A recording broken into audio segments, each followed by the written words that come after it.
Welcome back. Hundreds more U.S. troops are heading to Iraq and even closer to the front lines there. On a surprise trip to Iraq, Defense Secretary Ash Carter announcing the U.S. is sending 217 additional U.S. troops, including Army Special Operations Forces, as well as Apache attack helicopters. Those forces expected to take part in the planned offensive to retake Mosul, Iraq's second largest city and an ISIS stronghold. Now there is growing concern that ISIS is getting its hands on chemical weapons. CNN's Arwa Damon is in Baghdad, and she filed this report. Every few steps, Mohammed Jassim needs a break.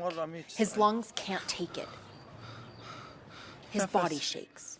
A month after he was exposed to a chemical attack, he still needs shots twice a day to control the symptoms.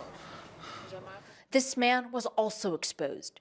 He had a small blemish that spread and grew into this. And little Fatima, the billboard bearing her image reads, "The first martyr of the Taza chemical attack."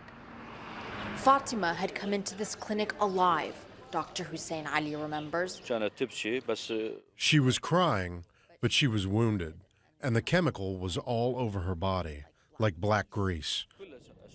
The town of Taza has been hit by numerous chemical attacks. One of the strikes happened right here, and there's still a very distinct chemical odor, a bit hard to describe.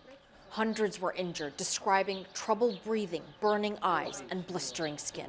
Chemical weapons experts say that it was some sort of homemade mustard gas, possibly combined with something else.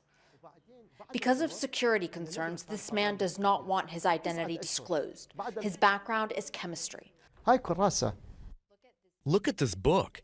It's the same one we used in the old Iraqi army for training on how to protect the Iraqi forces from gases. I found this book in the market, and it has very dangerous information. For example, details on the chemical makeup of lethal gases and how to store them. Mustard gas, he says, is among the simplest to concoct. Anyone with a degree in chemistry would know how to prepare. ISIS also has plenty of foreign operatives with expertise. If we compare this attack in Taza, which was about a month ago, maybe less than a month ago, to the attacks maybe 5-6 months ago, we saw a difference. We see that they have moved forward with their chemical capabilities.